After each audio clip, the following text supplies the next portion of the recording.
And good evening, everyone. A very warm welcome to our final webinar before our summer break. I see all our panelists are in place, so I will introduce them one at a time as we come to them.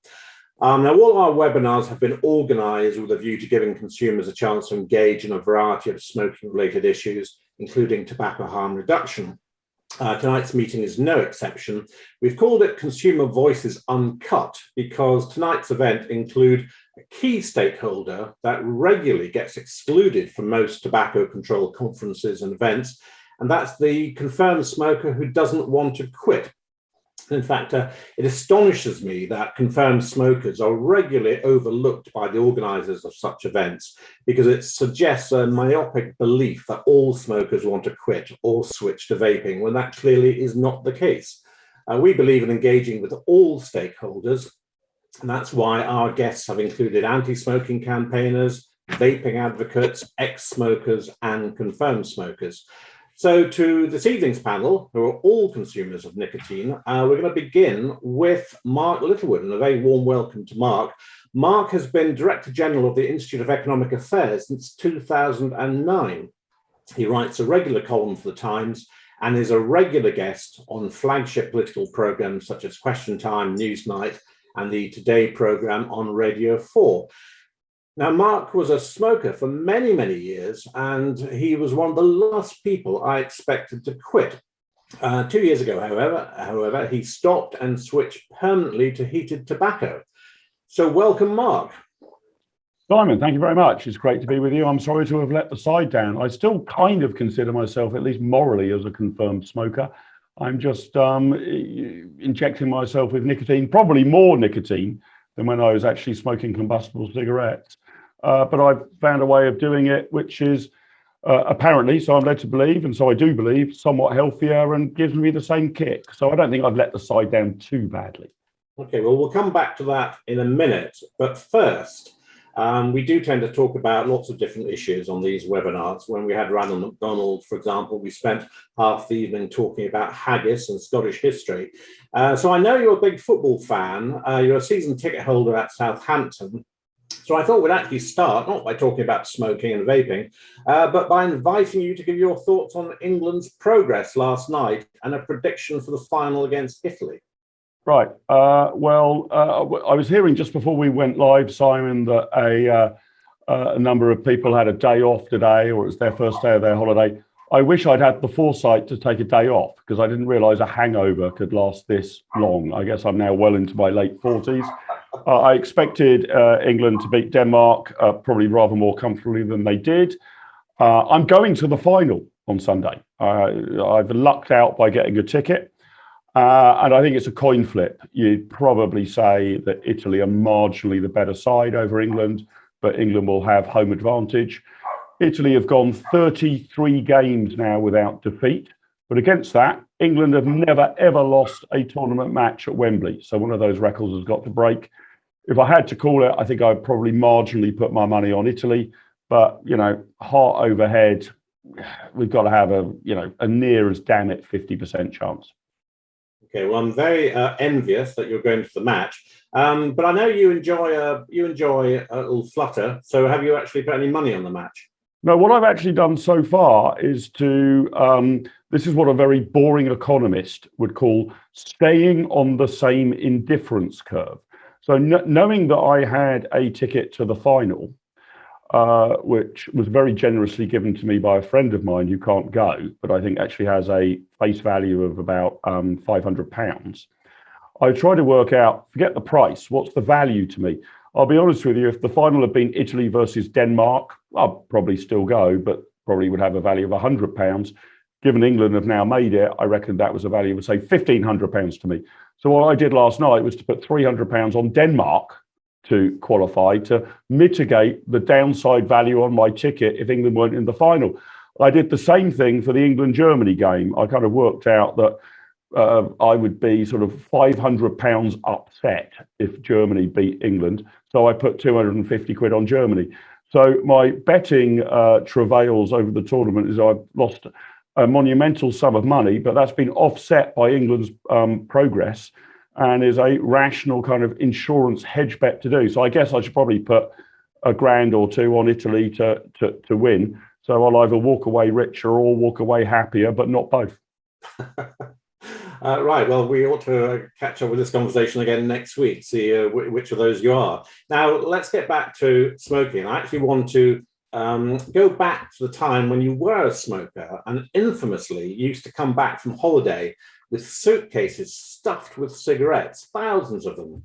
So I just wanted to ask, what's the largest number of cigarettes you've ever brought back from abroad in a single trip?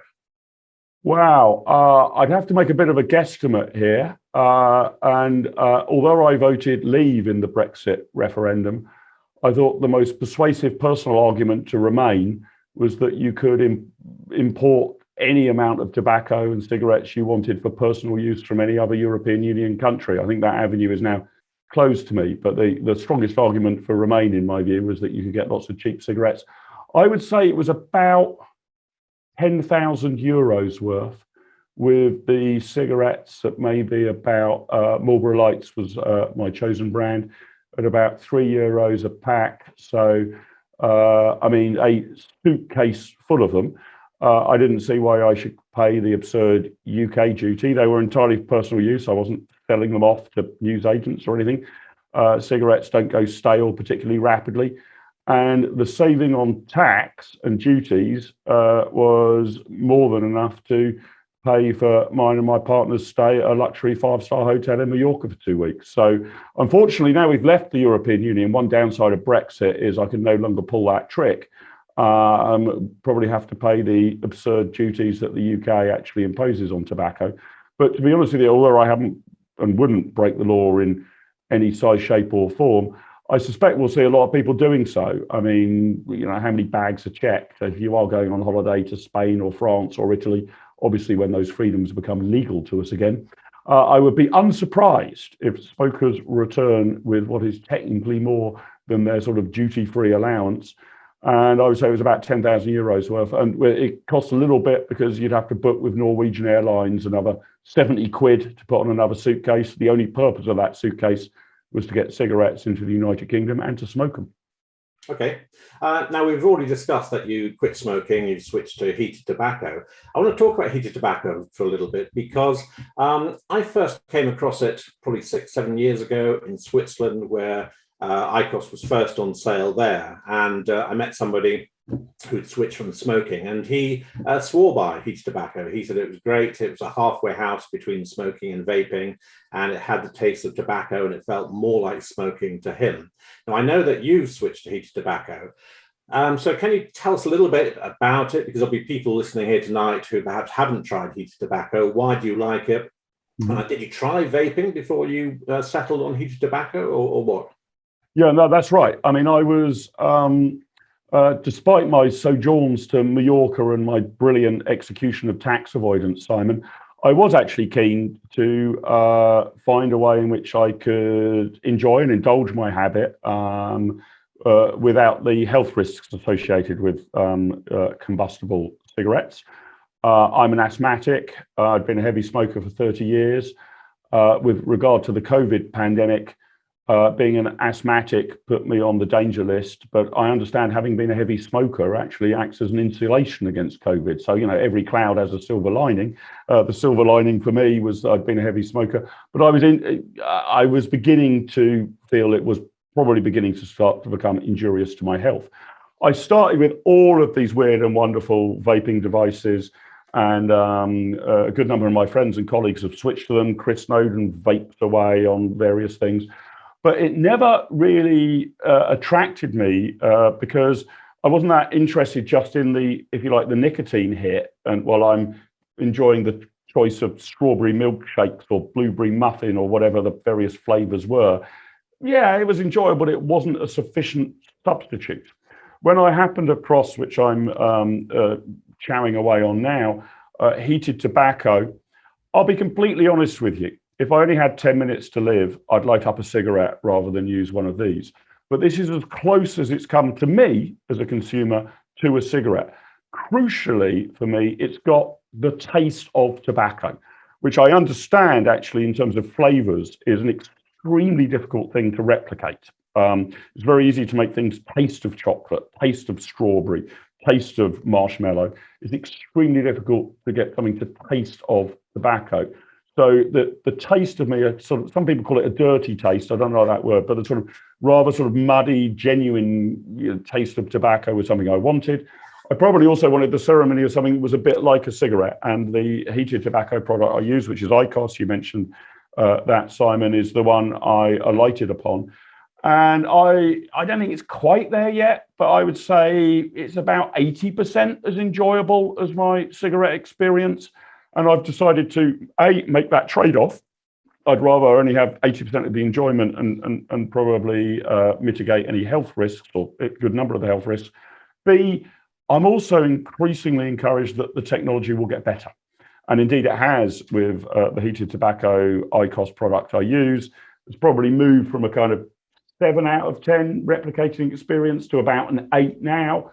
And I'm kind of hoping that it will move to a 9, a 9.5, and eventually a 10. So I'm quite happy with the switch I've made. It's also, these things are taxed as, very bizarrely, it shows how extraordinarily weird our tax code is. Technically, this is pipe tobacco. So it's taxed differently. This is apparently a pipe. I don't know what the legal definition is, but this counts. And therefore you put a stick in it, it's not taxed in the same way as combustible cigarettes. So a packet of 20 is, in roundabout terms, about half the price of a high-grade packet of combustible cigarettes. So happy always round, but it's the only thing that worked for me, really. I wasn't vaping. Yeah, it was okay, but it was never enough of a substitute for me to quit cigarettes. This has been. But, horses for courses, different strokes for different folks. Okay. And do you find that you can use it in most public places? Because again, one of the things I was told by 1 or 2 people who used them, that actually, although you can stealth vape, of course, heated tobacco tends to be a bit more discreet than a lot of vaping devices. Yeah, that's definitely true. And obviously there are no laws about this, right? So if you light a cigarette in a pub, you are breaking the law. That's not true of using a heated tobacco product. You're not breaking the law. You might get a number of people raising their eyebrows at you, or perhaps, the landlord says we can't do that in here. I found it rather extraordinary. Simon, as you know, I live very close to Clapham Junction railway station. And at about 5 o'clock every morning, I start hearing the announcements. They wash over me now. But the announcement that they make over and over again every 10 minutes is that you cannot smoke on trains or in the station, which I would have thought virtually everybody knows is the law now, or use e-cigarettes. Now, what I've found with this is you need to be a bit stealthy. I don't need to be very stealthy in my own office, which I'm speaking to you from now. I'm the boss here. I can set whatever the rules are. I can't let people smoke cigarettes, but you can puff on these things or e-cig to your heart's content. I tend to find if I'm in a restaurant or a football stadium or something like that, you possibly need to be a bit discreet. I've never tried it on an aeroplane yet. I think that might ring alarm bells, but basically you can get away with it. And certainly in places where you're known, so there's a restaurant just around the corner that I probably eat at, say 3 times a month. I'm a very good customer of theirs. They definitely wouldn't infract me for doing it. So it's a slightly weird grey area in public places.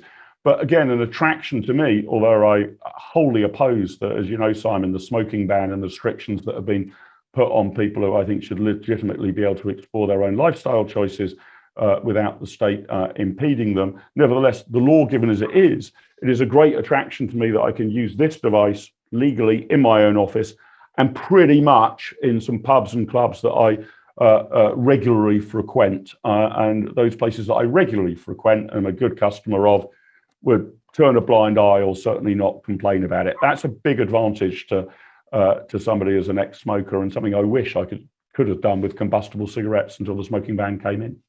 Okay. Now, wearing your consumer hat, what do you think about the government's goal of a smoke-free England by 2030? Is it achievable and is it desirable?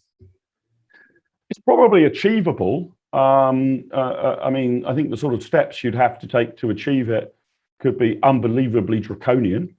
I guess if you made smoking cigarettes a capital offence that you would be summarily executed for, that would probably have a downward pressure on the smoking rates, right? You can take steps to make smoking extremely difficult, extremely expensive, or have unbelievable punitive measures against people who choose to smoke. I suspect it's like a lot of these things. Carbon net zero is the same, or getting 5G to every part of the United Kingdom. Getting the last bit done, I think, requires an unbelievable level of effort. So if you, I think I'm right in saying about 15% of adults smoke in the United Kingdom. Probably you wouldn't need to be unbelievably punitive or harsh to say halve that. You'd start to get to pretty punitive to get it down by 75%. To get it down by 100%, you would have to be ludicrously punitive. I mean, you would have to make it a very serious criminal offence. So it's probably achievable to get close to it, but ludicrous to get to it. That's the achievable. Is it desirable? No. There is an optimal number of smokers which is above zero. I don't like the state deciding what the optimal number of smokers are. I found it a bit bizarre that some of the tobacco companies are in favour of a smoke-free world. I mean, this is a bit odd. This is a bit like Coca-Cola, campaigning for a liquid-free world, or Volkswagen campaigning for a car-free world. I mean, I don't know what the optimal number of smokers is. I don't know whether it's 10% of the population, 20% of the population, 30% of the population. The only way we would determine what the optimal number of smokers is would be to let individual people choose. And that will render you a number, which I think is almost certainly going to be above zero. So I don't like this drive to zero, it must be stamped out. And the oddity about it, I think, Simon, is that in some other areas, we seem to be sort of liberalising somewhat. I wouldn't be surprised if by 2030, cannabis is legal in the United Kingdom. We'll liberalise in that direction. I mean, it's not a prediction, but that seems to be the trajectory. So we got the oddity of potentially sort of beginning to end, or at least diminish the severity of the war on drugs, whilst turning the screw on tobacco and indeed on other products like alcohol, legal products, which may have some serious risk for the consumers who take it. We're turning the screw there whilst lightening the screw on something else. My view on this is a very straightforward libertarian one. Adults should be able to choose their own lifestyle preferences. Clearly, a good number of things that we choose to do carry with them risks and downsides, but the best person to judge whether to take those risks or downsides is not the Secretary of State for Health, or ASH, or Public Health England. It's the individual informed adult to live their life as they choose. And in my view, if you left people to choose, the number of people who would choose to smoke combustible cigarettes would be higher than naught. Okay. Last question for the moment, and this time I want you to wear your professional hat as Director General of the IA. What is the IA's position on issues such as smoking outside pubs, cafes, restaurants, and threats to reduce the prevalence of shops that sell tobacco? Now, I suspect I know what your answer is going to be, but the reason I ask is because it does seem to me that some free market think tanks and campaigners are getting a little carried away by the potential of e-cigarettes and other non-combustible products to help people quit. And one or two seem to have abandoned people who enjoy smoking and don't want to quit. So I just wondered where the IA stands on this. Yeah, I mean, I should, slightly boring disclaimer, the IA doesn't take a corporate position on any particular policy stance. So we're a think tank that's committed to free markets in general, but there's no kind of manifesto or policy stance that the staff have to sign up to, or which is our unified considered position. We are deliberately eclectic. So I can probably speak to you about the sort of IA's broad thinking on this. And I think it would be as follows, that it's a property rights question about tobacco. You probably should have a state licensing regime about who can sell it. I think it probably should be rather harder to qualify to sell tobacco than it should be to sell ketchup or toilet paper or apples. It should be like a license to sell alcohol. It's a potentially dangerous product that you don't want people to sell to kids. So there should be a licensing regime. But beyond that, I've got to admit, Simon, I'm rather with you. The IA in general, with no corporate stance, but I think most of us would argue to end the war on drugs. And I'm increasingly seeing that people who smoke cigarettes, tobacco users, conventional tobacco users, should be put in that category as well, that they should not be victimized. So there's a property rights question. I don't mind if pub landlords choose to ban smoking in their own premises. I don't mind, Simon, whether you choose to ban smoking in your own house. That's a matter for you. What I do object to is the government either invading private property or almost more insidious than that, imposing rules in public spaces which are clearly way beyond a proportional response, right? Smoking in a park is not injurious to children who are playing on the swings 500 yards away. The fumes coming out of the cars that are going by are far, far more injurious. So it seems to me that on the public health side, the prohibitionist side, the more restriction side of the argument, that we've actually got to a place which is no longer really about public health. It's about a rather vindictive puritanism. It's not really about secondhand smoke anymore. You might just be able to make that case if you have 20 people crammed into a very small room, all of whom are chain smoking. It's now actually a vindictive puritanism. And I think the challenge for free marketeers and indeed for Forest is to continually push back on the people who want more restrictions, more vindictive, punitive approach to smokers, and to keep asking the question, what is the problem you're trying to solve? And I think that there are some public health arguments to that. You might say a problem I'm trying to solve is to stop 13-year-olds taking up smoking and being hooked by the time they're 16. I get that's a problem that you might want to solve. But actually, we've moved way beyond that now, to which there isn't really a problem to solve in a lot of these public policy realms. The problem that people want to solve is to change individual adult lifestyle decisions because they don't like them. That's really vanished, in my view, disappeared off the platform of public health concerns, some of which might be legitimate, although it's worth saying they're really private health concerns rather than public health concerns. It's not like a pandemic, smoking, but that's been abandoned, in my view, for a new puritanism. And there really isn't a problem to solve anymore. We're not in a situation in which kids think that smoking is good for you, or we have television advertisements saying that my doctor recommends this particular brand as being good for your throat. We're not in a position in which the tobacco industry is trying to cloak the potential injurious effects on your health. The facts are out there. They're for everybody to see. If you're over the age of 16 or 18, you should be able to now make your own choice. And I guess that will probably have, roughly speaking, the number of smokers we have in Britain today, and the various campaigners and quangos and the rest of it should just get off our back. Okay, brilliant. Thank you very much. We'll come back to you a bit later. Now, just to alert the other speakers, we're going to go in the following order. We're going to do Pat Nurse next, then Henry Hill, then we're going to do Anita, and then we're going to do Andy Morrison, and finally Emily Wieja. Now, Pat, where are you? Let me quickly introduce Pat Nurse. Pat Nurse will be familiar to many of you because she's often taken part in these webinars as a member of our audience. Pat is a retired journalist and a lifelong smoker. She worked for the Lincolnshire Echo, the Cornish Guardian, and several papers in the Johnson Group. As a freelance writer, she also sold features, news, and court stories to local national newspapers and magazines.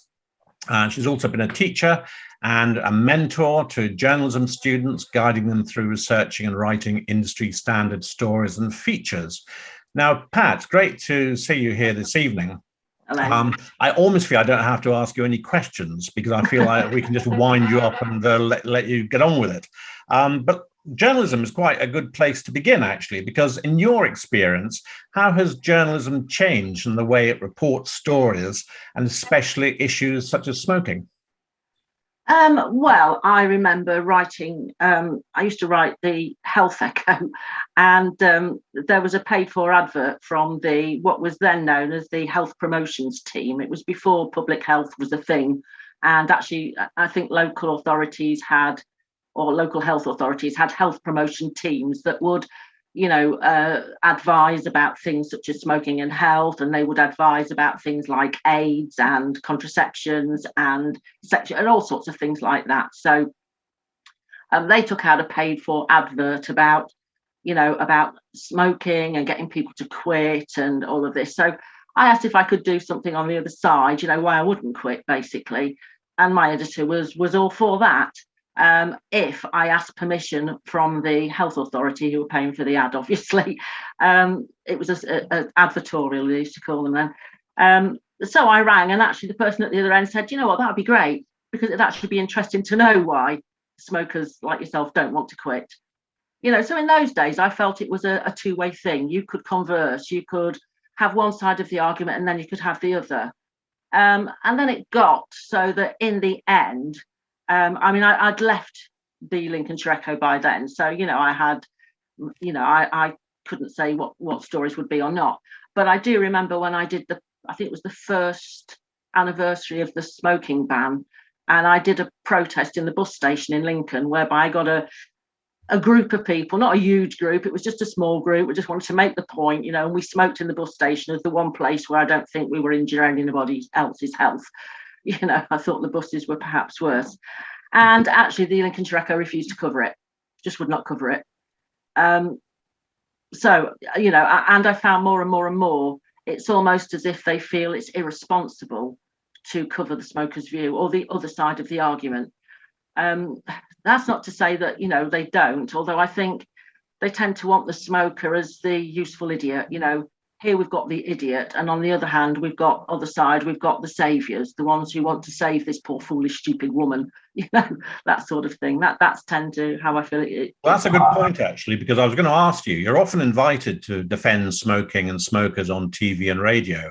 Very recently, you were on GB News discussing a plan to give pregnant women £400 if they stop smoking. So I was going to ask, what in general is your experience of defending smoking in the media? I mean, you've already sort of touched on it, but can you expand on that a bit? Well, as you know, I did stop doing it for a while because literally I just felt it wasn't getting me anywhere. It was leaving me stressed out. It was making me feel just awful, especially because of as you say, the Twitter trolls and things like that who just come on and find you. You don't have to follow them, they find you.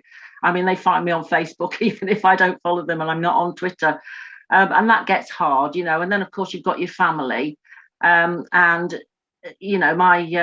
my older girls anyway are very much of the sort of middle class mindset.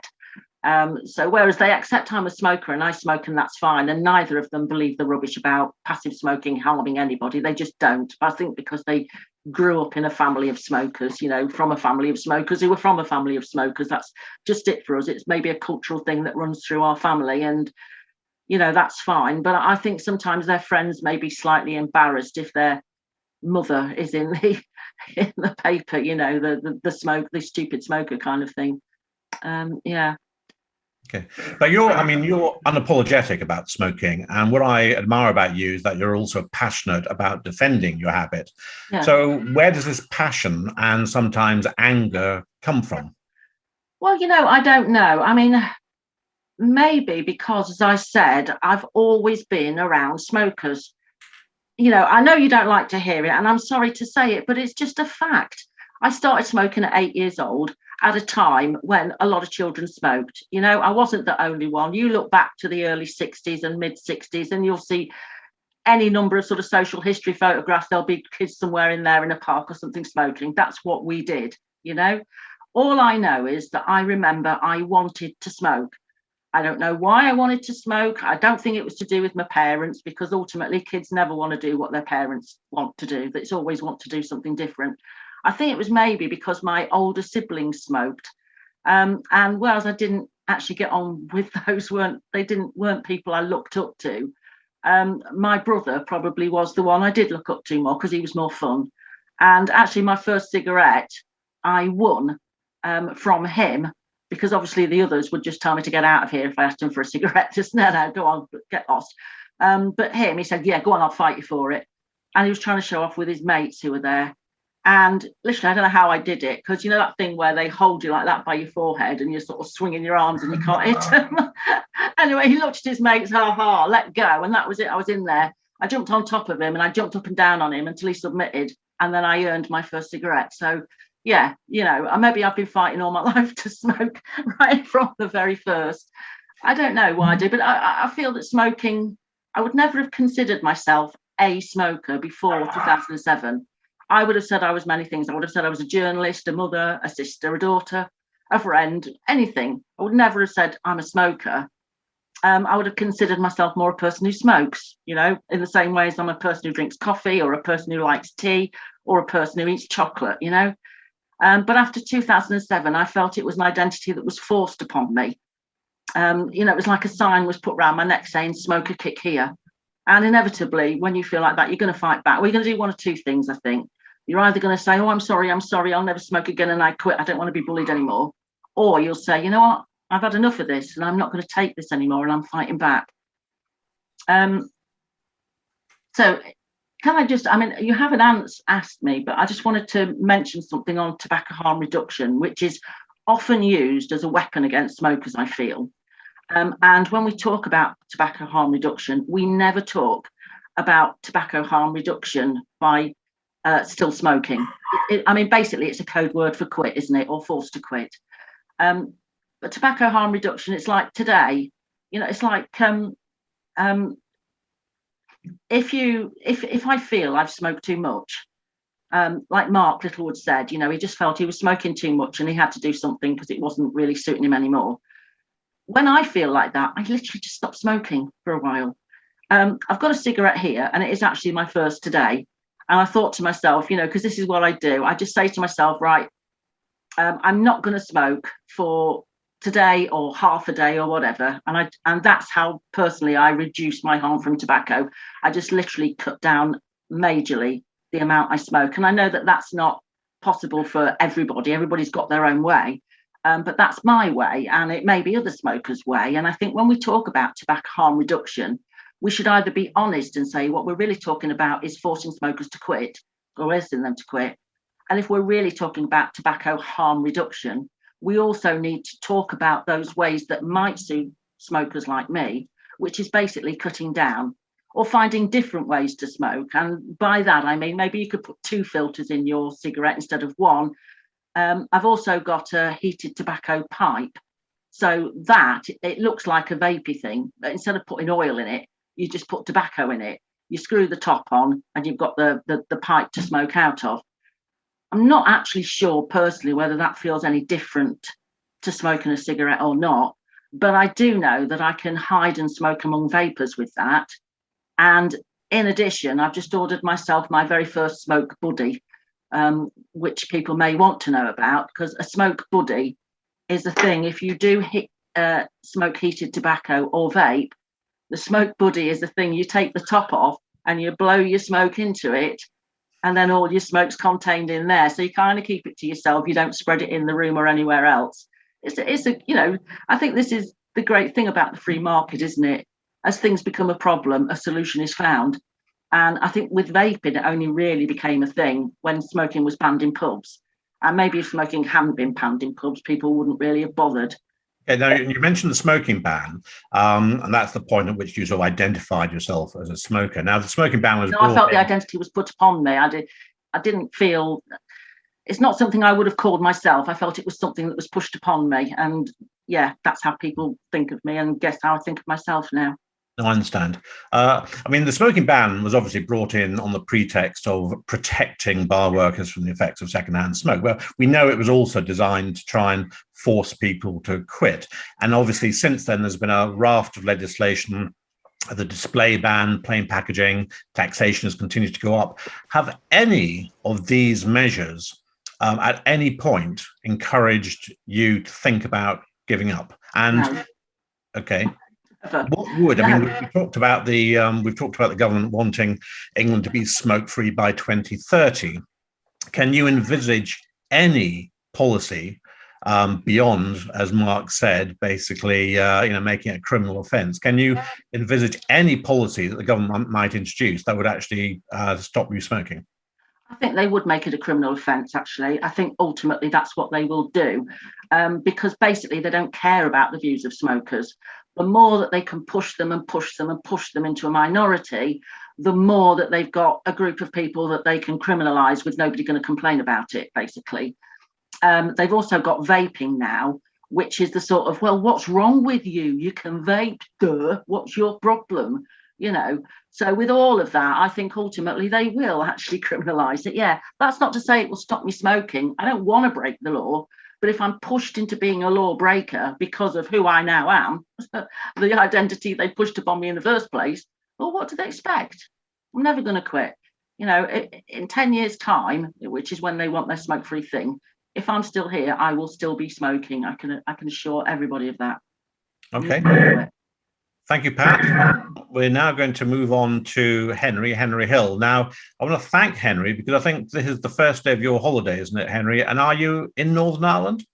Yes, we're in the hotel room in Northern Ireland. So sorry about the technical issues earlier on. It turns out the Wi-Fi is terrible, so we've had to sort of rig up some kind of hotspot. But I'm here now, which is important. I have to say, you're coming through loud and clear. You've actually got the clearest volume that we've got from anybody. So that's you've obviously got a good system working there. Right, just to explain to everybody, tonight's guest, Henry Hill, is not to be confused with the former mobster turned FBI informant whose life became the basis for Martin Scorsese's Goodfellas. Henry joined the influential Conservative Home website as assistant editor in 2015. Last year, he joined the team full-time as news editor after also working as communications officer for Julian Knight MP. Like Mark, Henry appears regularly on radio and even finds time to run his own company, Henry Hill Communications, supporting clients with a variety of work, including ghostwriting and speechwriting. Now, Henry, I did try to find out, but actually, I don't know. What's your current smoking status? Well, I smoke. I smoke specifically. I smoke Jarums, which are Kretek cigarettes, enthusiastically, and occasionally I dabble in cigarillos and so on. But no, I'm a smoker. Okay. Now, I mean, you worked in Parliament for a while, and I believe smoking has been virtually extinguished everywhere in Parliament. I think even the small outdoor space that smokers had to sort of go to, I think that's been closed as well. I mean, when you were there and you wanted to smoke, I mean, did you consider yourself a pariah? Did you feel like a pariah? No, not really. I mean, there was the smoking area. I can't speak to whether or not that smoking area is still there, but when I was there, I was working in Portcullis House. There was a smoking area outside in a sort of thoroughfare. It was covered, and you'd meet the regular parliamentary smokers there. I wouldn't say I felt more left out than I did anywhere else where I had to leave my desk and go outside to go and smoke, which is basically everywhere except my own flat. So no, it's a boiling frog situation, but in the House of Commons, certainly when I was working there, being a smoker was just like being a smoker in any other public space. You had to go to a special place that was slightly out of the way. It was a bit miserable when it was raining. But on the other hand, you sort of got to chat to some interesting people and skip a bit of work. So swings and roundabouts. Okay, well, I want to talk to you a bit about politics, given that that's your profession, if you like. Sure. Now, we're talking about the tobacco control plan, which is due to be announced sometime in the summer, and it's part of the government's plan to make England smoke-free by 2030, as we've said. Now, as well as previously working in Parliament and now working for the most influential Conservative website, in terms of lifestyle issues in general and smoking in particular, do you think there is much support for pushing back the frontiers of the nanny state? Because it does seem to me that many of the MPs pushing for an aggressive anti-smoking agenda are actually Conservative MPs. No, there isn't. And the reason that there isn't really is because there's no sort of intellectually coherent opposition to the nanny state, even from most Conservative MPs. If you look at what anti-nanny state usually looks like from Conservative politicians, it's just like here we shall stop and no further. All the previous restrictions are fine, reasonable, and no sensible person could disagree with any of them. But this next one's an unconscionable assault on our liberty, and we won't stand for it. And then it happens, and suddenly it's something that all reasonable people can support. And I think that the problem that you have is that on the Conservative side, for a very long time, there has been no sort of intellectually coherent first principles case for why we think freedoms should be where they are. And if you don't have that, you're inevitably going to end up going with the fashion. And the fashion is unfortunately towards more restrictions. And especially, it's easy to start out when things are going well, striking these bold stances. But the other thing is that there's a pretty well-established cheer lobby for all of these controls. And if you're a government that's in trouble, and we saw this with Theresa May, the easiest way to get yourself some cheap, good headlines is to announce another crackdown on smokers. So I personally am quite pessimistic about the direction of public policy. I think it would need a real shift in attitudes, and I don't see where that's coming from. Although on the flip side, I actually think, and I've written about this elsewhere, that actually as we start getting towards the point of full-blown prohibition, from a purely consumer perspective, if you're moderately savvy as a smoker, that might actually make you better off. Okay. I mean, this covers the same area as well, but I mean, some people like to think of the Conservative Party being pro-free market and individual liberties. But although I've never been a member of the party, in my experience, Conservative Party is fairly paternalistic. What's your reading of what we can expect under Boris Johnson? Because people like to think of Boris as being fairly libertarian, certainly laissez-faire, perhaps rather than libertarian. And then again, we've now got Sajid Javid as Health Secretary. And I wondered if you think that might have what impact that might have on the government moving forward in terms of its health policy, because we know he was a smoker. He's claimed to have given up since his appointment as Health Secretary. But how do you see things playing out on health policy and sort of lifestyle issues? Well, Boris Johnson isn't really a libertarian any more than he is anything else. He introduced us. I think he introduced some kind of milkshake tax when he was in City Hall. He U-turned on public health during the pandemic. So I don't count on Boris Johnson for anything. I do think that the replacement of Matt Hancock with Sajid Javid will have a material impact on the development of this policy. At least it will serve as a brake. My sources suggested that Matt Hancock was one of the principal cheerleaders for an awful lot of these really sort of terrible, the next step of authoritarian public health politics. Sajid Javid's politics are not in that place, and having him in the health brief is therefore useful. So it might be that now we've had this change, we see less of these policies, their implementation is delayed, maybe we don't see them this Parliament. But I don't think that's going to add up to an actual change in direction, because there's nothing currently happening that would prompt that kind of philosophical rethink that you'd need to actually get a serious shift in policy direction. And also, I mean, I don't know what you feel about the grassroots Conservative Party, because I've had a few articles published over the years on Conservative Home, and it is noticeable that the comments have become increasingly sort of aggressively pro restrictions on smoking, not just smoking, other sort of lifestyle issues as well. And so you do get the feeling that at grassroots level, a lot of Tory members are quite happy to go down the route of more restrictions on our lifestyles.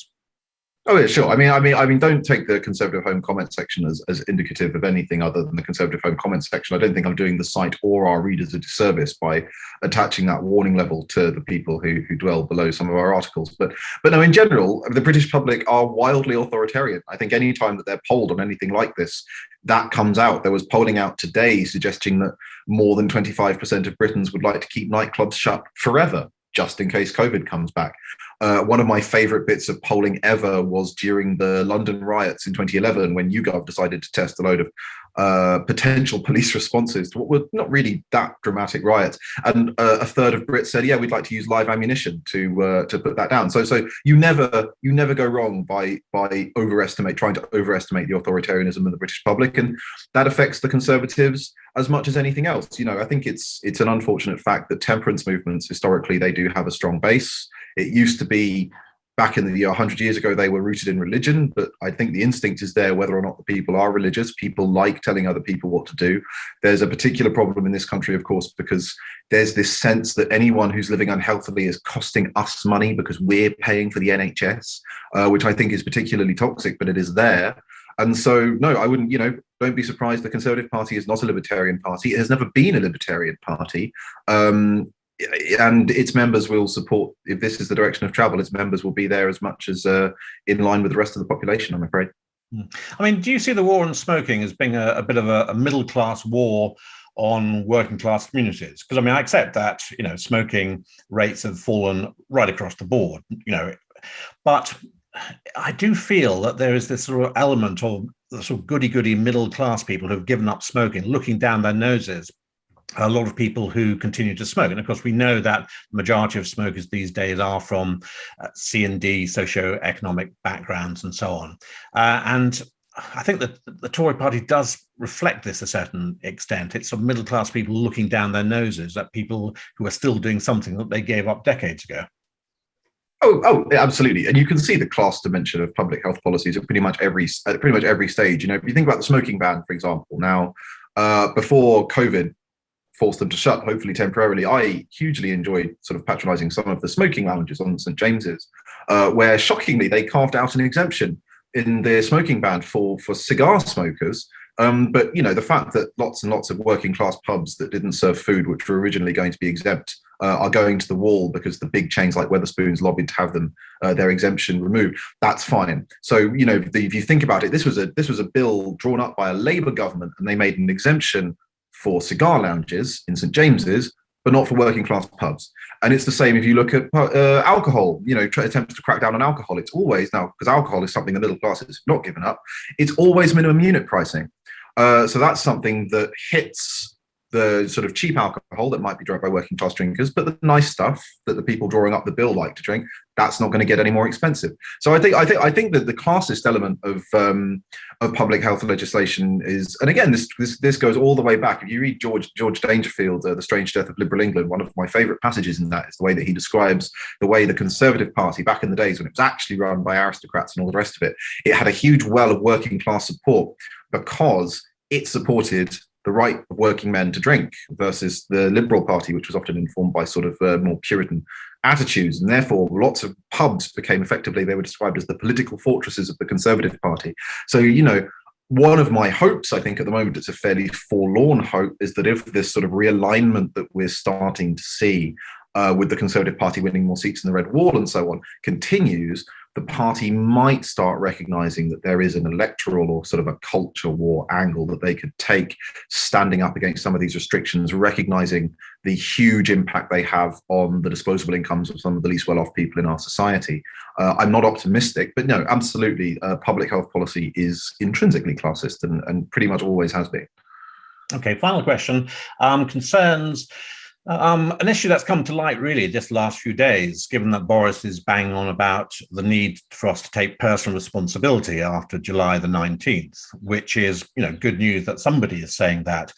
But do you think that if the government's going to push the concept of personal responsibility, as opposed to the state making all our decisions for us, that might be an opportunity for those of us on the more sort of liberal side of the argument, if you like, to say, look, it shouldn't just be about whether or not we wear a face mask or whether we go on public transport or whether we go into crowded pubs.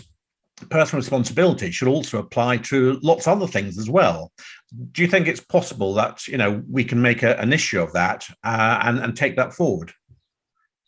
I would be pessimistic, if only because of how hard it is going to be, apparently, to make the personal responsibility point to people about COVID restrictions. The polling on public attitude towards maintaining COVID restrictions, even after people have been double vaccinated and all the rest of it, is absolutely terrifying. So I don't think you're really going to manage to hook that into smoking. I think, actually, if you're worried about the government's zero smoking campaign, the best case I think you can make is actually to make the point to the advocates of it that it could backfire on them. Because one thing that I've said repeatedly in my writing is that actually banning smoking, actually forcing smokers onto the black market, if you're just a consumer, could actually be better off. People who have made the switch to buying black market tobacco, they get non-patronizing packaging. They can get hold of flavored tobacco. They're not paying the taxes on it.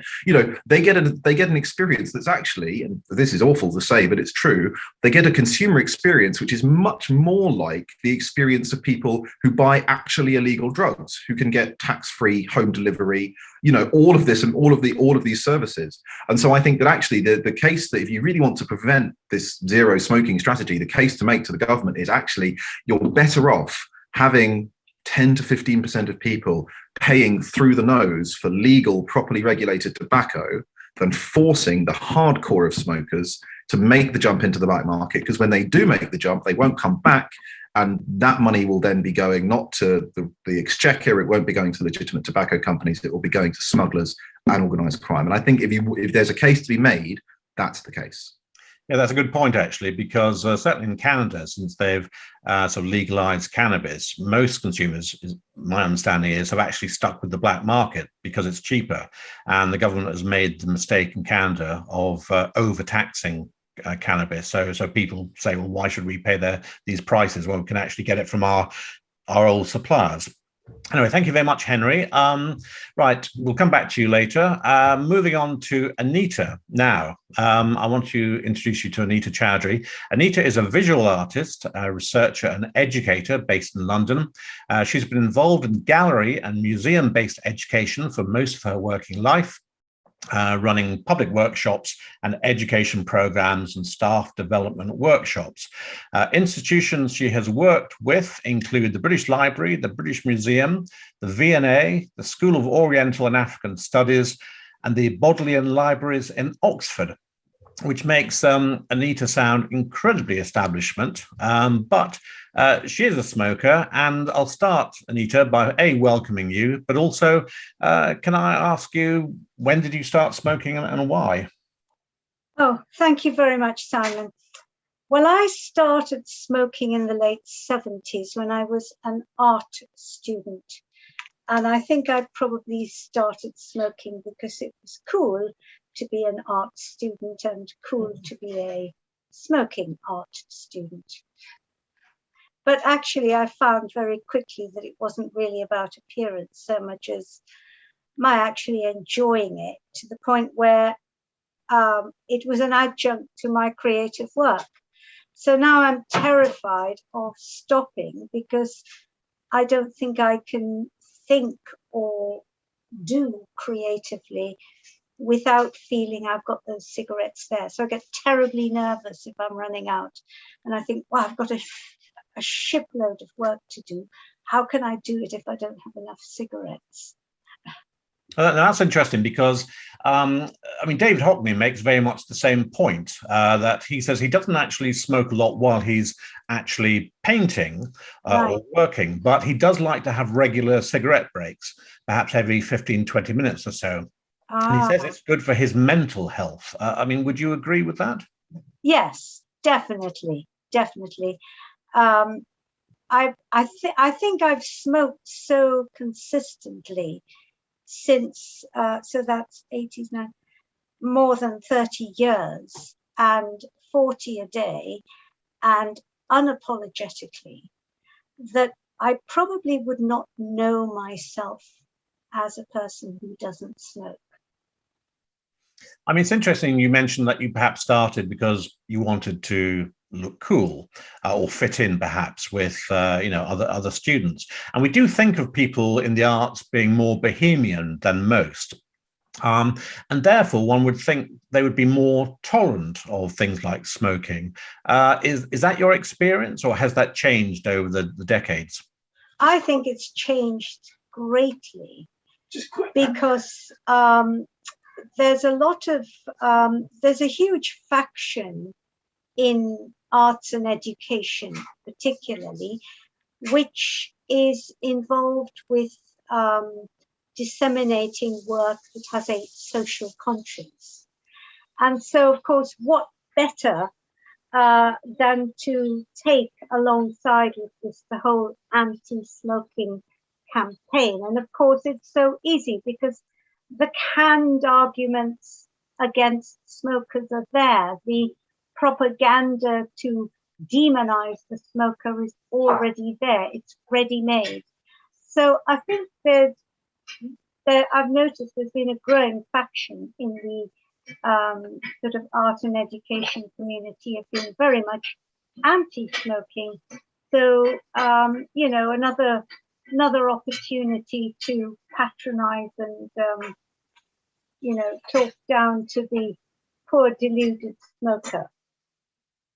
Yeah. Now, when you were a member of the audience when we had a webinar with Ranald McDonald last year, and Ranald was being very optimistic about how things would sort of come out after COVID, but you said it was beginning to feel like 1984 in terms of civil liberties, and you asked, have we already given away too much? Are you, do you share any of Ranald's optimism, or are you very pessimistic about the future in terms of civil liberties?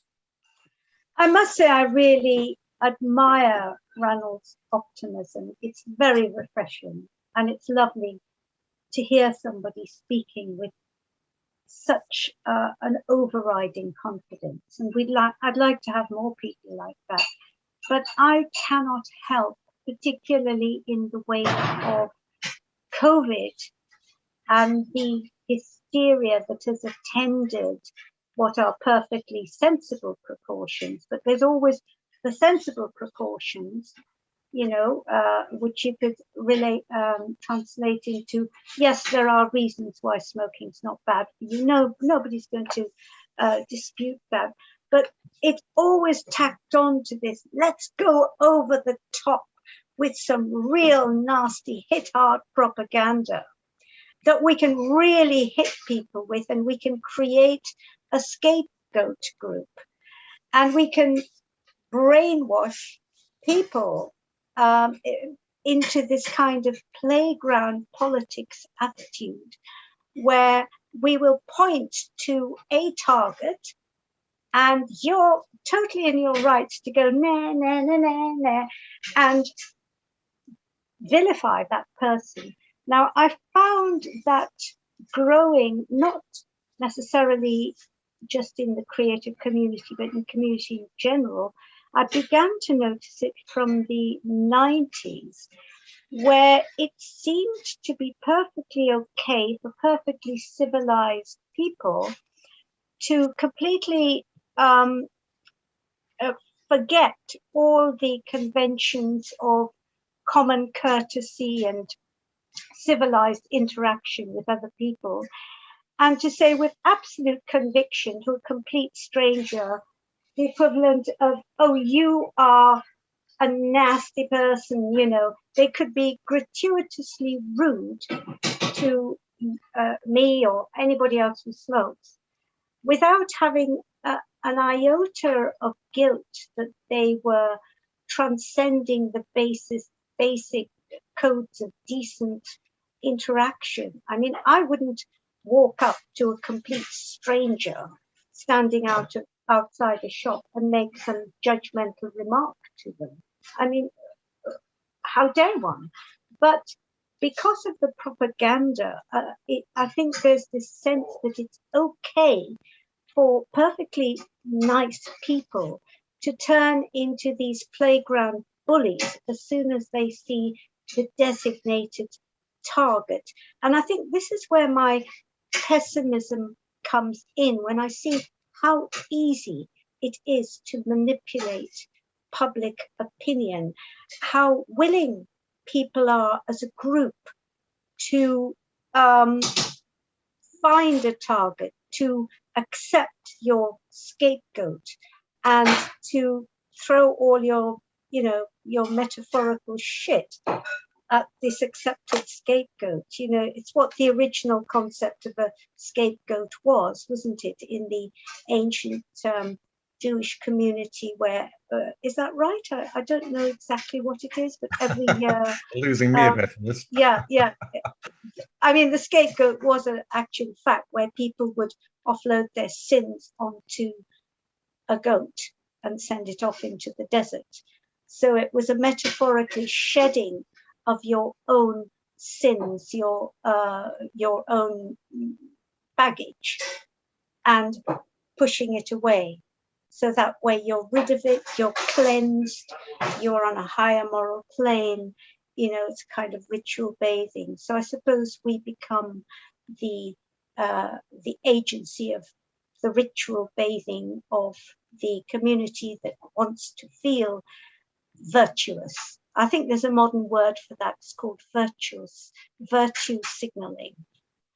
Well, that's the scapegoat. Yeah. I didn't know the background to that, so that's actually, I've learned something new tonight, and that's very interesting. I was going to ask you if you've tried vaping, but we're running out of time, and so I want to actually now go to Andy Morrison, because Andy can talk to us about vaping.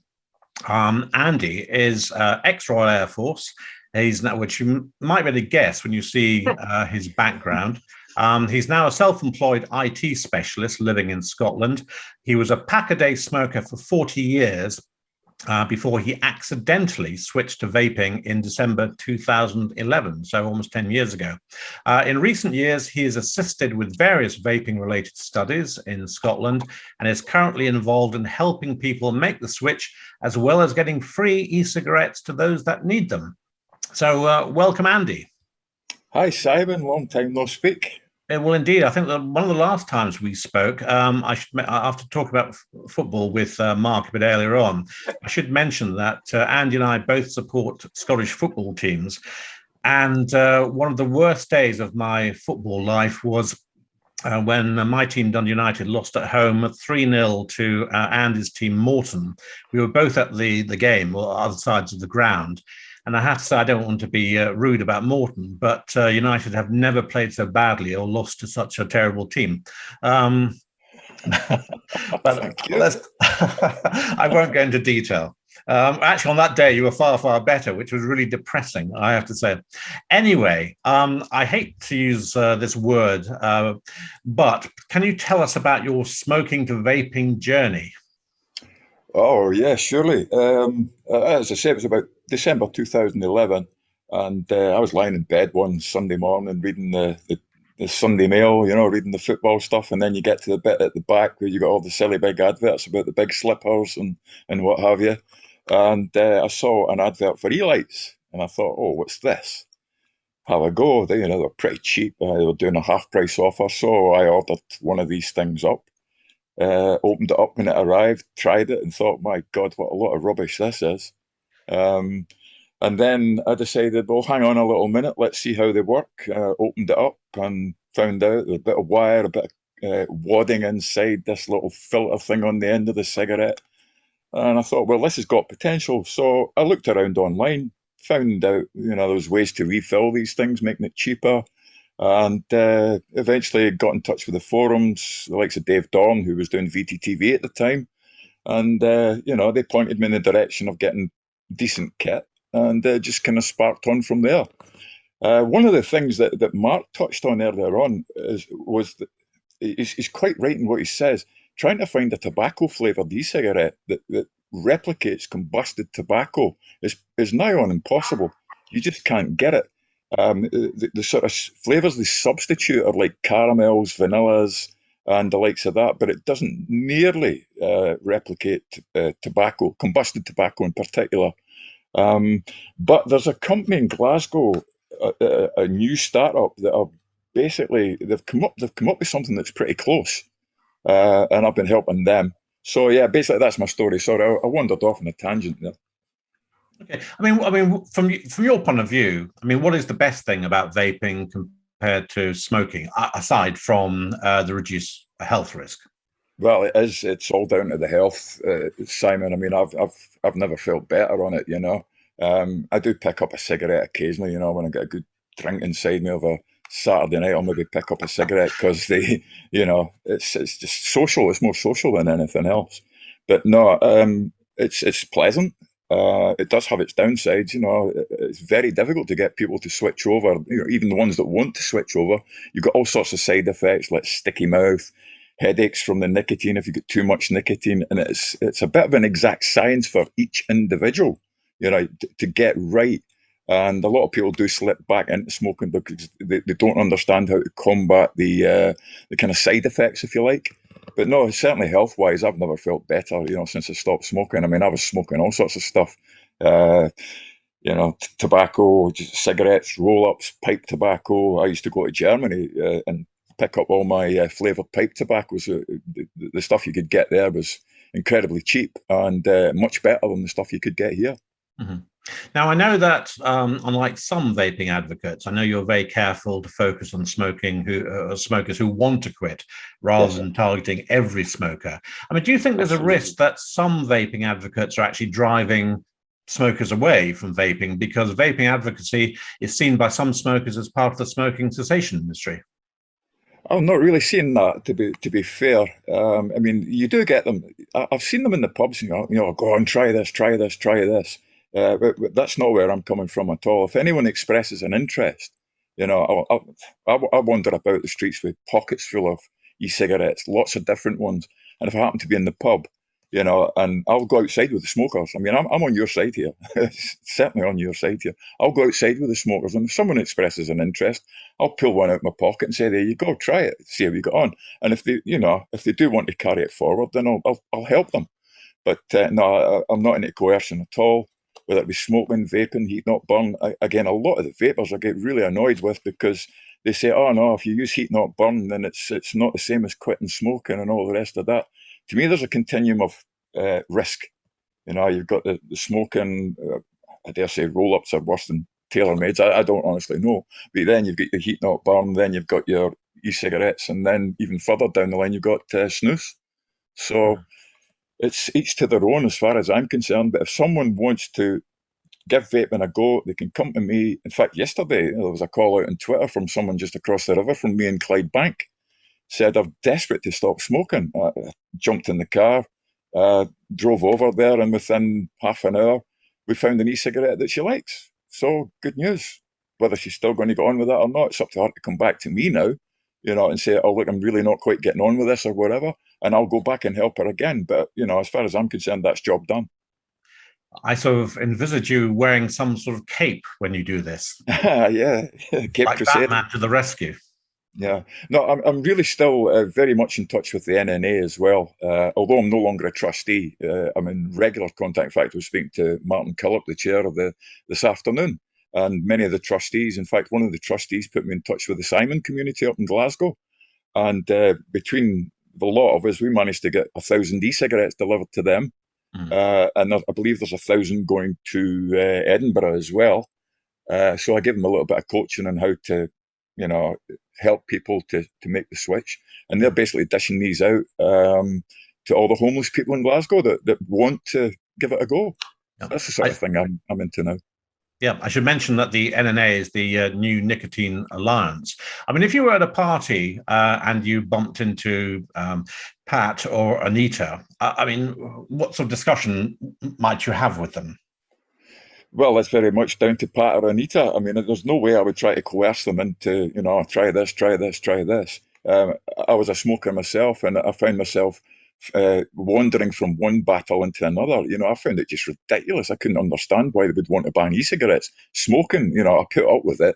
I remember I could go back as far as 1977, and there was a pub in West Nile Street that I used to frequent on a regular basis when I was driving up from Prestwick, or getting the train up from Prestwick, where I worked in the Air Force. And they all of a sudden, just overnight, decided there was going to be no more smoking in their pub. And I was disgusted by this. I thought, what are they doing? And then when I sat down and thought about it, I thought, maybe this isn't too bad. I don't need to go into that pub. There's plenty of other pubs, but they've gone full tilt now. You can't smoke anywhere. It's just utterly ridiculous. And to do the same for vaping with such a vast harm reduction is just utterly ridiculous. Mm-hmm.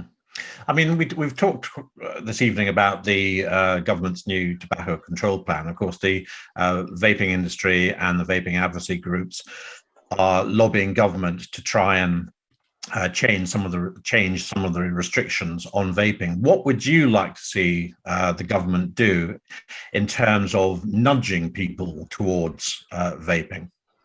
Well, they've got to sort out this nicotine limit. I mean, this 20 milligram nicotine limit is stopping an awful lot of smokers from actually making the switch.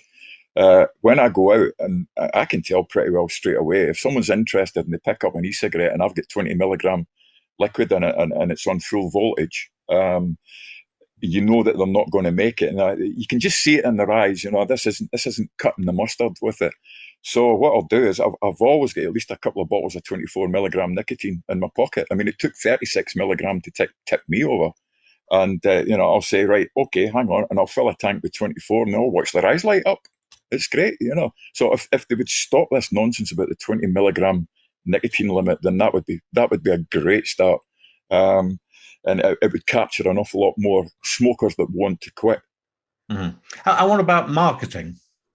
Marketing? Well, unfortunately, the vape industry shot themselves in the foot rather a lot with stupid cartoons on their e-liquid bottles. I got very, very angry and very, very vociferous about what they were trying to do. And I was finding myself going into vape shops and getting thrown out of vape shops when I was telling them to get that stuff off the shelf because they were actually damaging the cause.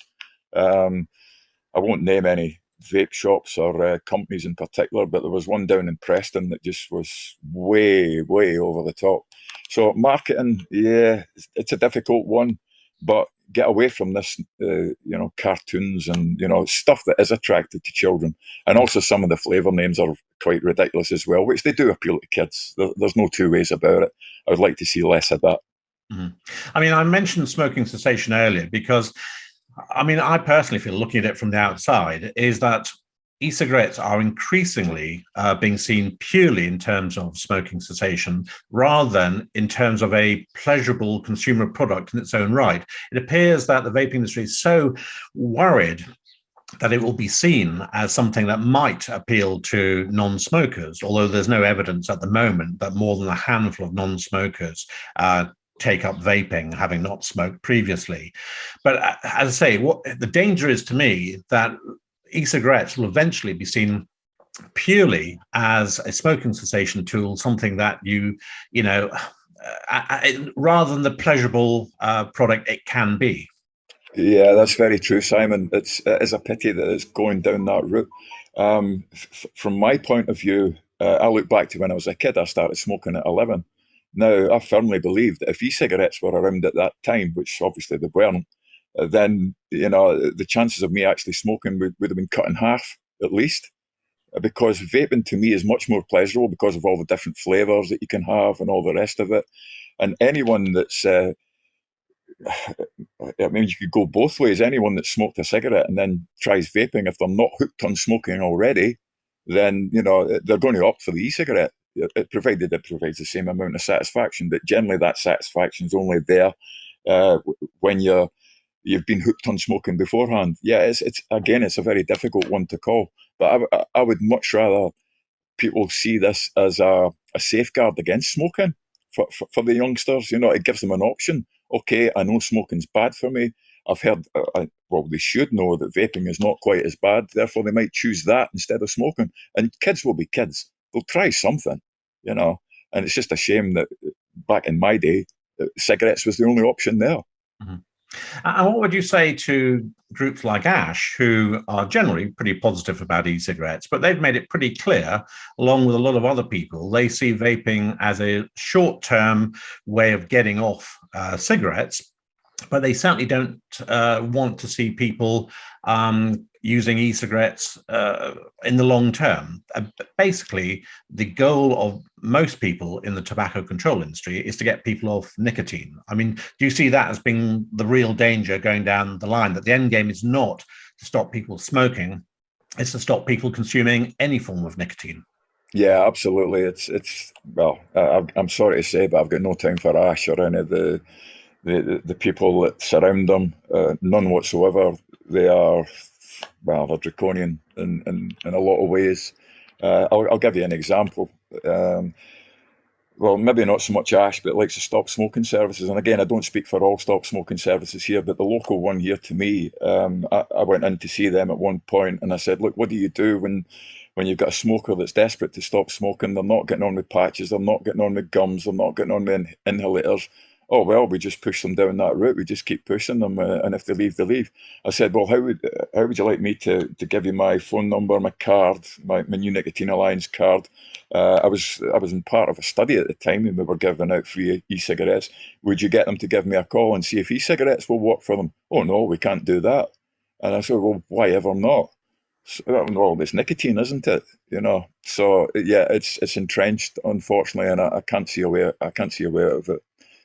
Okay, thank you for that. Now, I do apologise, entirely my fault, but we're overrunning as ever. So we're going to go now to Emily Wieja. Now, Emily is coming to us from, I believe, are you in Boston, Emily? That's right, in Boston, in a neighborhood called Charlestown. I don't know if anyone's familiar with it, but there's a movie called The Town with Ben Affleck that takes place in Charlestown. Splendid. Now, we're so pleased to see you here. I know that you've sort of joined in one or two of our webinars in the past, but it's good to have you on the panel. I should explain to people that you grew up in Greece and the Netherlands, where you spent most of your teens and 20s. You now live in the US, obviously, where you are website content manager for the city of Boston. You were involved for several years. Probably you still are, but I'll go on to that shortly, with the Cambridge Citizens for Smokers' Rights, which is a non-profit group based in Cambridge, Massachusetts. And if you search online, you can also find a series of one-to-one interviews that Emily has conducted called The Smoking Section. And I know there's one interview with Chris Snowden from the IA and several other very interesting interviews which are worth having a look at. So thank you for joining us, Emily. And again, can you tell us a little bit about your smoking history from a consumer's perspective? Yes, thanks for having me, by the way. It's great to be here. So I started smoking pretty young, not as young as Pat. I was about 12, and my parents both smoked, and my older brother as well. I too don't know whether that influenced me, but I always just felt like I wanted to smoke. Personally, I think looking back, that smoking really helped me a lot with depression when I was a teenager. And I too have tried vaping, but I've found that I've also tried like nicotine gum, and I've just found that pure nicotine doesn't affect me the way tobacco does. So I'd be interested to have more research done into other substances and tobacco that affect people. I also really enjoy Swedish snus as well as cigarettes. So yeah, I guess I had a lot of freedom growing up. Growing up in the Netherlands, I was able to go out to bars when I was 14, 15, 16 and drink and smoke. It was kind of a big shock when I moved back to the States. I think around 2007. There was a lot more anti-smoking sentiment at that time, and smoking bans were starting to roll in. I think at first I was affected by that. I tried to quit for a while, and I just really found that I didn't feel right without tobacco. And that's when I started looking into, is there anyone else who feels this way? And luckily the internet had come along in full swing during that time. I honestly don't know what I would have done without the internet in this respect. Just that it's connected people who feel the same way about this issue. Yeah, well, can you tell us a little bit about Cambridge Citizens for Smokers' Rights? Because I know it was set up by, I think, Stephen Helfer. I don't know if Stephen is with us this evening. But is it still active? I mean, tell us a bit about it. Yeah, so when I moved to Boston, I think around 2010, so about 10 years ago, I went to a protest at the Boston Common because they were going to introduce a smoking ban at the Boston Common. And it was a very small protest, actually organized by marijuana smokers. And I think Stephen and I were probably the only people there who were there specifically because we wanted to defend tobacco smoking. And I just started talking to him, and I was amazed to actually meet someone in real life who felt this way. I mean, it's just so incredibly rare to come across someone in person. So I started working with his group that he had set up called Cambridge Citizens for Smokers' Rights. And it's still active. Stephen is actually still doing the smoking section, which I give him credit for virtually. But I am not really active in it anymore, just for various reasons. I kind of feel like there's not much left to fight against in the US. Like there's no concrete things to protest against, unfortunately. I was going to ask you, because I mean, you talked about it was a bit of a shock when you moved back to America and you found, smoking bans coming into place. And of course, smoking by then had been banned in some parks, public housing developments, many private residential buildings. So can you describe what it's like being a smoker in America in 2021? Because I know that you keep up with what's going on in the UK, but do you see it as being different being a smoker in America compared to being a smoker in the UK? I think so. I mean, it's hard to tell. I haven't spent much time in the UK compared to Europe, mainland Europe. It's definitely different. I mean, there's just much more palpable anti-smoking sentiment here. On the other hand, America, I think, is a country of more extremes. So you have a lot of different types of people. But unfortunately, where I live, Boston is really a very progressive city right now. And that tends to be the areas where people are very anti-smoking. We're not even allowed to smoke in pub gardens here, outside bars, on patios, which you guys are, from what I understand, still. Yeah. Now, I know that the group Cambridge Citizens for Smokers' Rights, I've read that, members have talked about tobacco having positive effects, that it increases concentration, reaction time, relieves anxiety. I mean, do you share those views? And can you expand on that and explain why you continue to smoke despite the health risks and of course, the aggravation? Yeah, actually, I mean, to tell you the truth, I don't believe that it's that bad for you. I guess I never have. I think the risks have been vastly exaggerated, and we're probably not going to know the truth for a long time, if ever. If you can ever know the truth about anything, I mean, probably not. But I really think that, especially in the wake of COVID, I think we're starting to notice that, people in power have admitted that they lie when they think it's for people's own good. So to that point, it might call people to question, other lies that they've been told pre-COVID, about smoking possibly. I mean, I just really don't necessarily believe the health risks. And I will say actually that both my parents smoked, they both died of cancer. And I really don't think we know what the causes are of cancer. And I would never say that my parents smoking had led them to their deaths. Okay. Now, I saw a tweet from someone in Canada who may be in our audience here tonight, and it read, the Canadian government and Health Canada have initiated a war against people who use nicotine, and nobody really cares. And I wondered if, from your perspective, does the same apply in America? Oh, absolutely. I think smokers are just completely invisible. You never hear anything about smokers in the media. You barely hear anything, in literature or the arts about smokers. It just feels like completely invisible. No one wants to talk about it. If you try to bring it up to people in conversation, friends, they all just feel like it's not worth talking about. They seem to feel it's too trivial to even care, even if it was true that smokers were being somewhat persecuted. It's seen as such a trivial thing. But I think, pleasures in life are very important. I think especially kind of coming out of COVID now, it's made you realize what things really make life worth living. And to me, actually tobacco really makes life worth living. And so I don't find that trivial. Okay, no, that's a very good point. And I mean, you don't vape, but when it comes to vaping, obviously the UK is relatively liberal when it comes to vaping. I just wondered what it's like in the United States. I mean, we hear reports, obviously, of some of the scare stories we've seen in the States, which have been translated around the world. I mean, is there much encouragement to switch to vaping in the States, or is it perceived just as bad as smoking?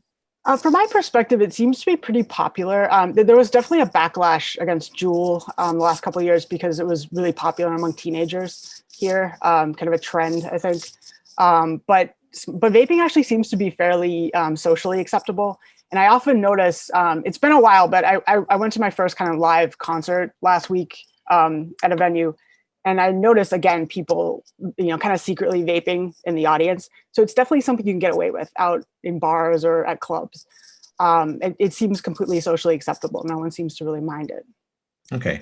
Now, I'm sorry to cut this a bit short because I'm aware of the time, and I do want to get in some comments from members of the audience, which is part of the reason for doing these webinars, so people can sort of engage with our panelists and ask one or two questions or make points.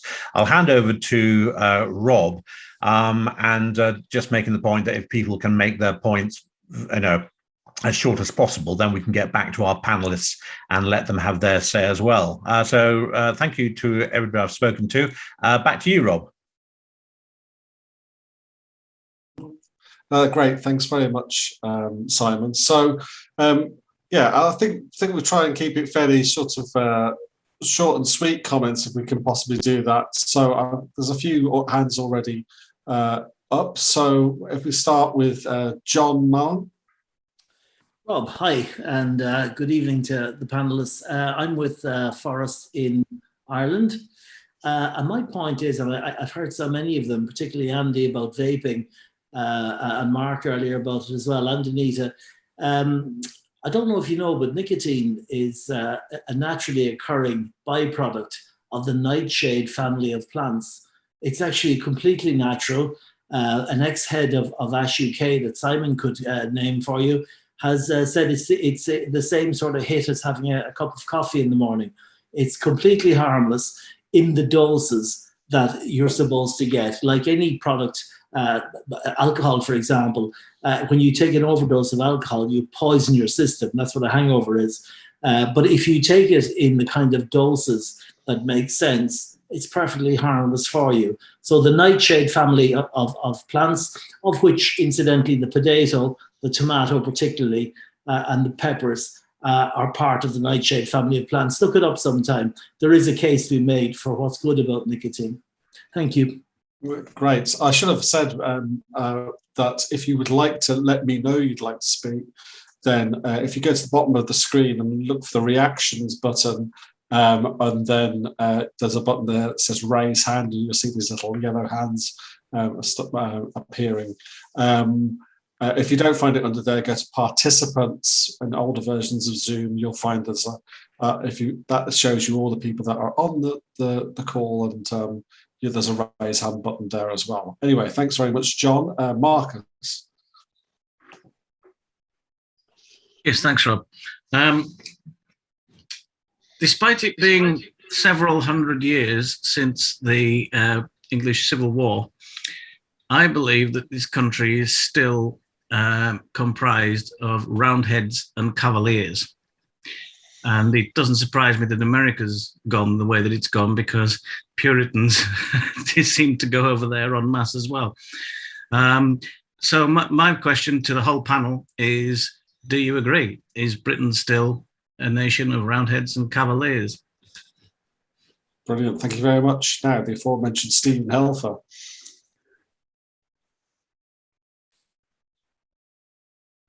If you can unmute yourself. That's not Stephen.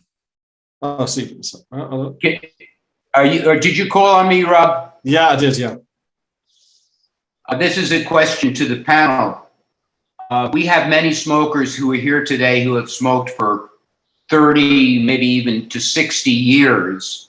And I know many people who have. We also know that as far as the science of secondhand smoke goes, it's mostly bogus. I know that in the 50s and 60s, the majority of women who smoked before pregnancy smoked during pregnancy. There were no serious problems attached to it. So I guess my question to the panel is, are we willing to accept, I think it's a mistake that we accept all this scientific, so-called scientific evidence that smoking is so deadly. And we just accept that and say, oh, but we want to smoke anyway. And we also ignore all the many benefits that many people accrue from smoking, particularly people who are anxious or depressed or have difficulty concentrating. That's my comment or question. Great, thank you very much, Stephen. Mark Denman. Sorry, yes. Basically, it's just a question or a comment, as I'm not sure who to address the question to, but something I've always found interesting concerning nicotine harm reduction or smoking harm reduction is that in our country and in various other countries, tobacco product companies and alcohol product companies are not required to put the ingredients on their products, which most products that we consume do have to have an ingredients list. Cigarettes and other tobacco products do not, which I've always found a bit of a joke, a bad joke, as if the people who are supposedly interested in tobacco harm reduction or smoking harm reduction one would assume logically want to have the ingredients on the packaging of tobacco products, so that we could then choose which tobacco products we would wish to purchase on the basis of their ingredients, which you can do with any other consumable products you buy. And so it's not really, I suppose, a question, as I'm not sure to whom to address the question, but it's just something I've always found a bit of a bad joke, as it were. Okay, thanks very much, Mark. Now I'm going to come back to the panel very shortly for some quick responses to those points and questions. But I've got a question that I think is inspired by something that Mark Littlewood said quite early on. You talked about getting to zero smoking would require really draconian measures. Well, actually, we've spent a year and a year and a quarter living under fairly draconian measures, in fact, quite unprecedented measures. So has the pandemic changed the sort of political environment? And is there now, from the sort of the anti-smoking, the health lobby, more of a feeling they could get away with more. I mean, I think Neil Ferguson even used the phrase "getting away with it" in relation to lockdown. Has that changed the environment and changed the sort of political calculus in relation to a tobacco-free society? So I don't see any other hands. So perhaps we'll go back to the panel. Sorry, Carol. Please, far away. Yes, good evening. I would like to know how we can push back against a potential total ban of tobacco, if that's what the government has in store for us. Boris Johnson the other day admitted that he used psychological techniques to get everyone to go along with the COVID restrictions. So I assume that he or they would have similar plans to get smoking out of the way. Yes, I would like to know. Sometimes I go to pubs and people have never heard of Forest. So I wonder what you can do to boost your profile, get more numbers behind us. Because sometimes, I write letters to the newspaper and I feel like a one-man army. Thank you. Thanks very much, Carol. Right. Okay. So, Mark, I mean, would you like to come back on any of that? Just quickly, any quick points you want to make? Yeah, some really interesting points. Thanks, Rob, and thanks for all of the questions. I think it was John who said that nicotine is naturally kind of occurring from the nightshade family. That's true. I think quite an important thing to get across is the difference between nicotine and tobacco. And it's quite staggering, actually, how nicotine is seen as the dangerous element of it. My understanding, I'm not a scientist, is that nicotine is the addictive element. But per se, it's not a problem to consume nicotine. The problem to date has been that the delivery mechanism of nicotine, the combustible cigarette being the most common until these new products came to market, is a dangerous mechanism for doing so. But it's amazing how many GPs don't know what the risk is associated with nicotine as opposed to combustible tobacco. Stephen made the point about smoking. Is it really dangerous? And I think it was Emily earlier who, I don't know how dangerous it is. It does, to my mind, stand to reason that it's likely to be bad for you. Consuming combustion fumes is not what the human body's designed for. I'm not sure I would ever fight the battle on the basis of how harmful it is. I actually think that although they have not yet been successful, I'm pointing at the trajectory. The argument to liberalize, legalize, or decriminalize what are presently illegal narcotics probably needs to be the same line that tobacco freedom campaigners need to go down. I don't think that it's been that the legalized drugs case, which I say is not one, but is moving in the right direction as opposed to the tobacco liberalizing case, hasn't been based around arguing that marijuana is not bad for you. It's been based around personal choice. I think that needs to be the way we go. Rob, on your point on, does the pandemic change the political environment in a more authoritarian direction? Probably does. But the key trick that's been played here, I say trick, I mean, I do think COVID-19 is a pretty serious illness and major steps had to be taken. I think the government's overreached, but I'm even as a libertarian, probably one of the very few things I do want the state to do is to have some sort of collective action plan in the context of a pandemic. But the key thing about the pandemic is it's other regarding, right? I mean, the problem wasn't that we can't allow individuals to expose themselves to the risks of catching COVID-19. The problem was that my actions might lead to you getting COVID-19. And that's where I still think the argument about secondhand smoke is an important one. That when it's a self-regarding activity, smoke if you like, we're not entirely sure of the risks. We think there are substantial health risks, your choice. Actually, treating smoking as a pandemic has required more and more for the issue not to be based on you should stop smoking, Pat Nurse, you're a lunatic and an idiot and your life is not your own, I'll run it for you. It's been stop smoking, Pat Nurse, because you're infecting the children and the people who live down the corridor and the people who walk down the park.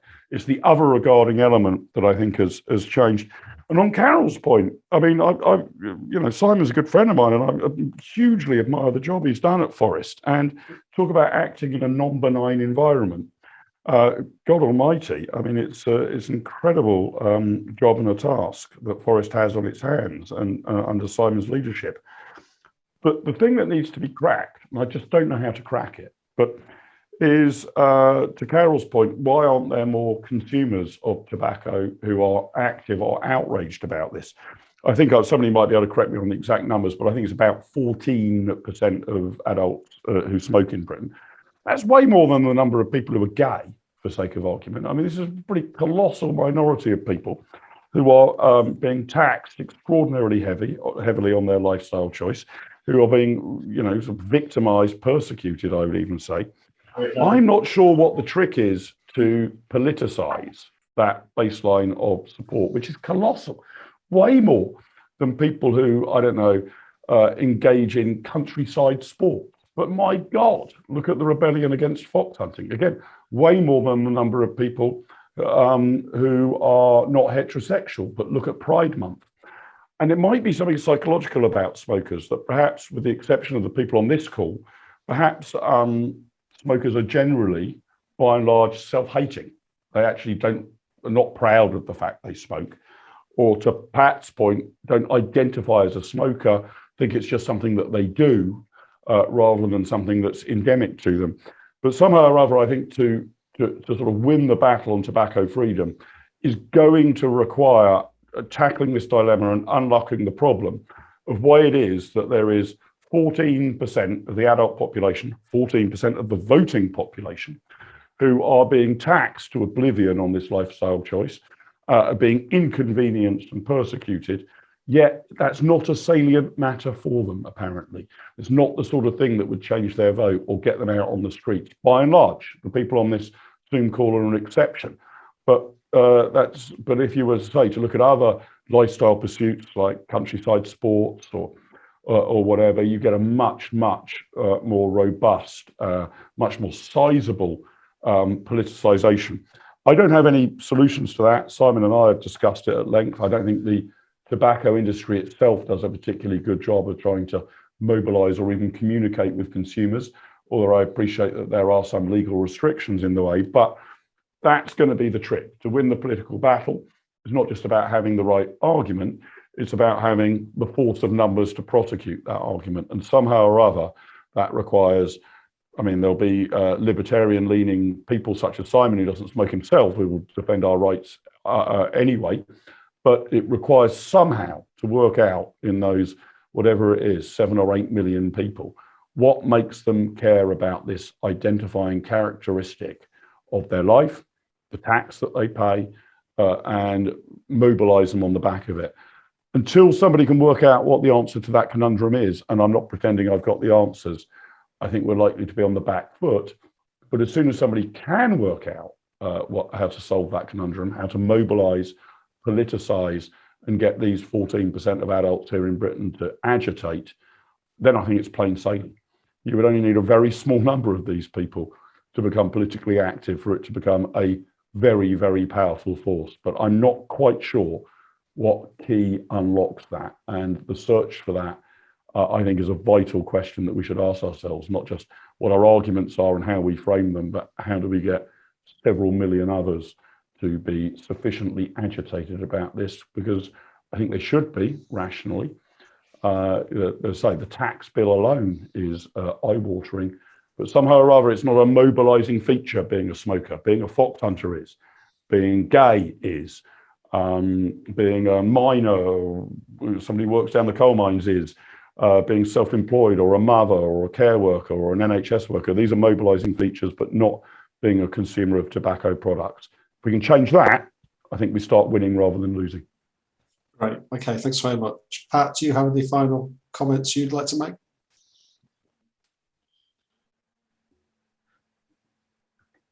Pat, are you still there?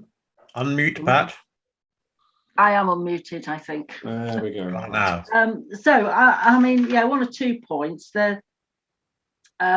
You talked about the cannabis thing and the fact that they don't promote cannabis use on the health argument. You know, they don't say on how bad it is, but actually they do promote it on the health argument. What they actually say is that cannabis is good for you, and they've won that argument in a way because of the legalization of the CBD aspect of cannabis.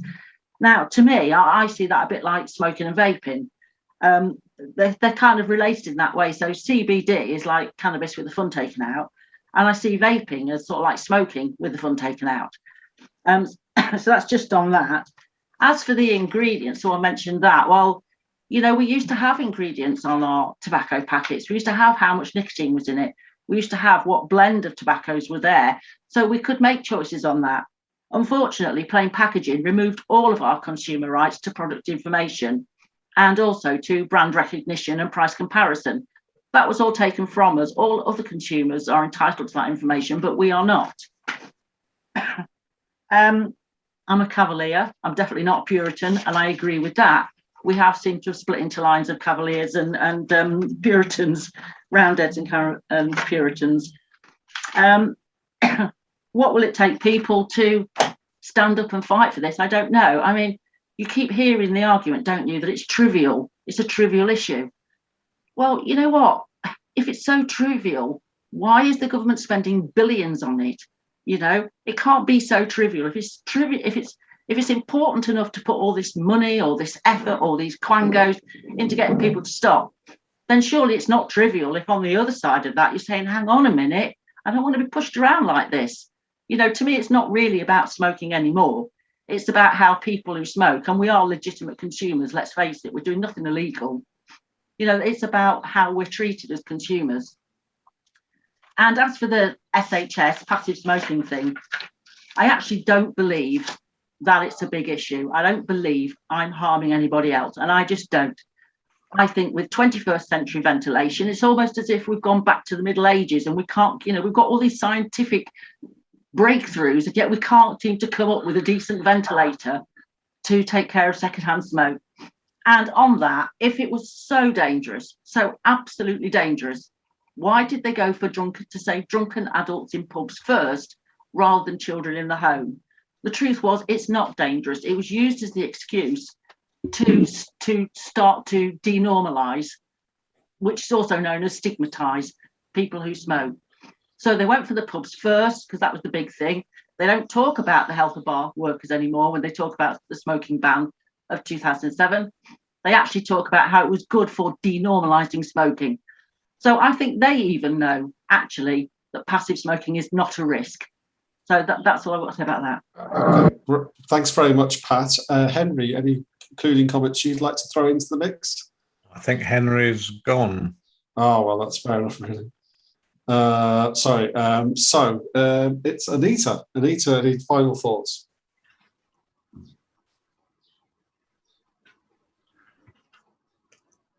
Unmute, Anita. So sorry.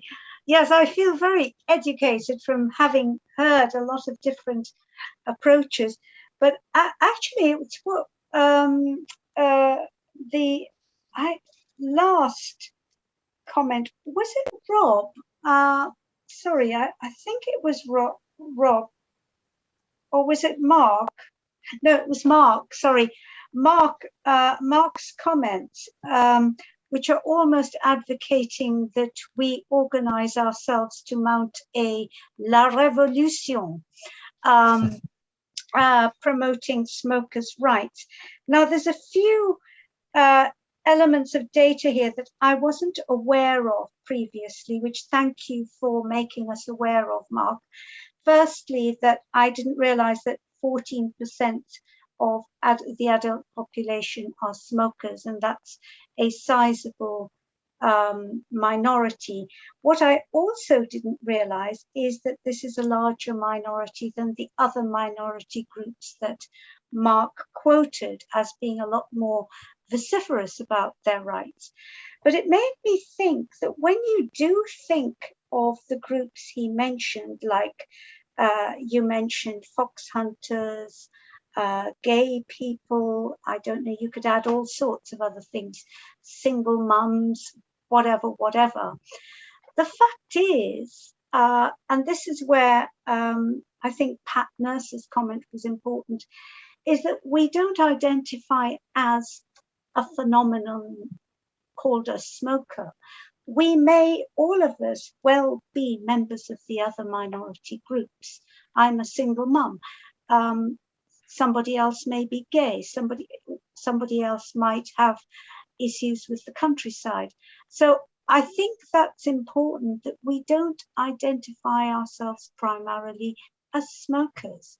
We just identify ourselves as feeling we need to have the right to live our lives as we choose. It's almost as if smoking is by the way.